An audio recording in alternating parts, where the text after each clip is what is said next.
Hi friends, welcome back to my channel. ಇವತ್ತಿನ ವಿಷಯ ಗರ್ಭಿಣಿ ಸ್ತ್ರೀಯರಿಗೆ ರಕ್ತಹೀನತೆ ಸಮಸ್ಯೆ ನಾರ್ಮಲಿ ಬಂದೇ ಬರುತ್ತೆ. ರಕ್ತಹೀನತೆ ಅಂದರೆ ಏನಿಲ್ಲ ಫ್ರೆಂಡ್ಸ್, ಪ್ರೆಗ್ನೆನ್ಸಿ ವುಮೆನ್ಗೆ ಮಿನಿಮಮ್ 10 ಗ್ರಾಮ್ ರಕ್ತ ಇರಲೇಬೇಕು, ಅಥವಾ ಮ್ಯಾಕ್ಸಿಮಮ್ ಅಂದರೆ 12.5 ಗ್ರಾಮ್ ರಕ್ತ ಇರಲೇಬೇಕು. ಸೊ ಅದಿಷ್ಟಿಲ್ಲ ಅಂದರೆ ರಕ್ತಹೀನತೆ ಸಮಸ್ಯೆ ಅಂತ ಹೇಳ್ತೀವಿ. ನಿಮಗೇನಾದರೂ 7 ಗ್ರಾಮ್ ಬ್ಲಡ್ ಇತ್ತು ಅಥವಾ 10 ಗ್ರಾಮ್ ಬ್ಲಡ್ ಇತ್ತು ಅಂದರೆ ಅದನ್ನು ಇನ್ಕ್ರೀಸ್ ಮಾಡ್ಕೊಳ್ಳೋಕ್ಕೆ ಮೊದಲು ನೀವು ಡಾಕ್ಟ್ರ್ ಹತ್ರ ಹೋಗಬೇಕು. ಹಾಸ್ಪಿಟಲ್ಗೆ ಹೋಗಿ ಡಾಕ್ಟ್ರ್ ಹತ್ರ ಮೊದಲು ಚೆಕಪ್ ಮಾಡಿಸ್ಕೋಬೇಕು. ಈ ರೀತಿ ಬ್ಲಡ್ ಸಮಸ್ಯೆ ಇದೆ ಅಂದರೆ ಅವರು ಒಂದು ಚೆಕಪ್ ಮಾಡಿ ನಿಮಗೆ ಟ್ಯಾಬ್ಲೆಟ್ಸ್ಗಳನ್ನು ಕೊಡ್ತಾರೆ. ಹೈ ಡೋಸೇಜ್ ಆದರೂ ಕೊಡ್ಬೋದು, ಇಲ್ಲ ನಾರ್ಮಲ್ ಟ್ಯಾಬ್ಲೆಟ್ಸ್ ಆದರೂ ಕೊಡ್ಬೋದು. ನಿಮಗೆ ಹೈ ಡೋಸೇಜ್ ಕೊಟ್ಟಾಗ ತಲೆ ಸುತ್ತು ವಾಂತಿ ಬಂದರೆ ಅವ್ರ ಹತ್ರ ಹೋಗಿ ಹೇಳ್ಕೋಬೇಕು. ಆವಾಗ ನಿಮಗೆ ಮತ್ತೆ ಬೇರೆ ಕೊಡ್ತಾರೆ.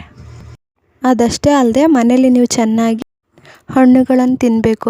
ಅದರಲ್ಲಿ ದಾಳಿಂಬೆ ಹಣ್ಣಂತೂ ತಿನ್ನಲೇಬೇಕು. ನೆಕ್ಸ್ಟು ತರಕಾರಿಗಳು, ಎಲ್ಲ ಥರದ ತರಕಾರಿಗಳನ್ನು ಚೆನ್ನಾಗಿ ತಿನ್ನಿ. ಬೀಟ್ರೂಟು, ಕ್ಯಾರೆಟು ಹೆಚ್ಚಿಗೆ ತಿನ್ನಿ. ಇದರಿಂದ ನಿಮಗೆ ಬ್ಲಡ್ ಹೈ ಆಗೋ ಚಾನ್ಸಸ್ ಜಾಸ್ತಿ ಇರುತ್ತೆ.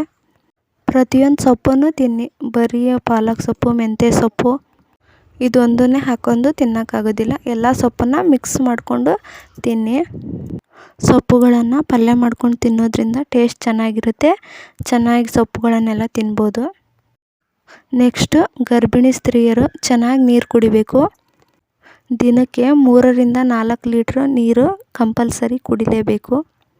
ಮತ್ತು ಬೆಳಗ್ಗೆ 1 ಲೋಟ ಹಾಲು ಮತ್ತು ರಾತ್ರಿ 1 ಲೋಟ ಹಾಲು ಕುಡಿಬೇಕು. ಪ್ರೋಟೀನ್ ಎಕ್ಸ್ ಅಂತ ಪೌಡರ್ ಬರುತ್ತೆ, ಇದನ್ನು ಡಾಕ್ಟ್ರು ಕೊಟ್ಟಿದ್ರೆ ಅದನ್ನು ಹಾಕ್ಕೊಂಡು ಕುಡೀರಿ. ಇದರಿಂದ ಕೂಡ ನಿಮಗೆ ಬ್ಲಡ್ ಜಾಸ್ತಿ ಆಗುತ್ತೆ. ಇದಷ್ಟೇ ಅಲ್ಲದೆ ಕಣ್ತುಂಬ ಚೆನ್ನಾಗಿ ನಿದ್ದೆ ಮಾಡಿ. ಯೋಚನೆ ಮಾಡ್ತಾನೆ ಇದ್ದರೆ ಆ ಪ್ರೆಷರಿಂದನೇ ನಿಮಗೆ ಬ್ಲಡ್ ಡೌನ್ ಆಗೋ ಚಾನ್ಸಸ್ ಇರುತ್ತೆ. ಇಷ್ಟೆಲ್ಲ ಮಾಡ್ತಿದ್ರು ನಿಮಗೆ ಬ್ಲಡ್ ಹೈ ಆಗ್ತಾ ಇಲ್ಲ ಅಂದರೆ ಡಾಕ್ಟ್ರು ನಿಮಗೆ ಯಾವ ರೀತಿ ಡೋಸೇಜ್ ಕೊಡಬೇಕು ಅಂತ, ಎಷ್ಟು ml ಕೊಡಬೇಕು ಅಂಥೇಳಿ ನೋಡ್ತಾರೆ. ಮತ್ತು ಐರನ್ ಸುಕ್ರೋಸ್ ಅಂತ ಇಂಜೆಕ್ಷನ್ನ ನಿಮಗೆ ಇಂಜೆಕ್ಟ್ ಮಾಡ್ತಾರೆ. ಇದನ್ನು ನೀವು ಗೌರ್ಮೆಂಟಲ್ಲಾದರೂ ಹಾಕ್ಸ್ಕೊಬೋದು, ಪ್ರೈವೇಟಲ್ಲಾದರೂ ಹಾಕ್ಸ್ಕೊಬೋದು.